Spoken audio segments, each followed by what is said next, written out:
ասենք ենթադրենք այն, որ նահապետականությամբ մի բանով մի երթիկով մի տանիքի տակ 4-5 ընտանիք են ապրել, դա ոչ թե նրանից է, որ տենց լավ է, այլ սոցիալ աղքատության արտահայտությունն է դա։ Մենք էլ ուզում ենք սրբագործենք, հարգելիներս, որևէ պարագայում հարմար չի, որ երկու ընտանիք նույն սենյակում, էլ չեմ ասում նույն տանը իրար հետ ապրեք։ Հասկանում եք, 1000 ու մի հարց կա։ Հարմար չի ուղղակի։ Եվ դա դարձնել, որ այ գիտեք, սա մեր նահապետական արժեքն է, որ պապը, տատը, երեխեն, թոռը, 4 երեխեքը իրանց կանանց եւ ամուսինների հետ պետք է նույն տանիքի տակ ապրեն եւ սա մեր ավանդույթն է։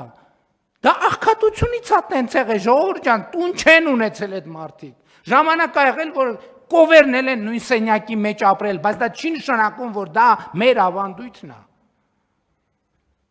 Եվ ես ներողություն եմ խնդրում, բայց սենց բաներ կա, ես հասկանում եմ, պետք է խոսալ սենց բաների մասին, որովհետև ընդհանուր քաղաքական մշակութային մակարդակում մեկ էլ բաներ են հնչում, որ կարելի է նույնիսկ խելագարվել։ Դա աղքատության արտահայտություն է, լավ բան չկա նրանում, որ մի քանի ընտանիք իրար հետ նույն տեղն են ապրում, օգտվում են նույն ենթակառուցվածքներից եւ այլն եւ այդպես շարունակ։ Դա աղքատության ցուցանիշ է, դա աղքատության արտահայտություն է։ Եվ լավ է, որ հիմա երկիրը զարգանում այն տրամաբանությամբ, որ մարդիկ հնարավորություն ունեն աշխատել, կանայք հնարավորություն ունեն,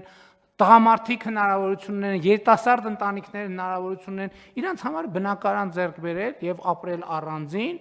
եւ նույնքան երբեմն ավելի շատ սիրել իրենց մյուս հարազատներին եւ ավելի լավ կապերով կապված մնալ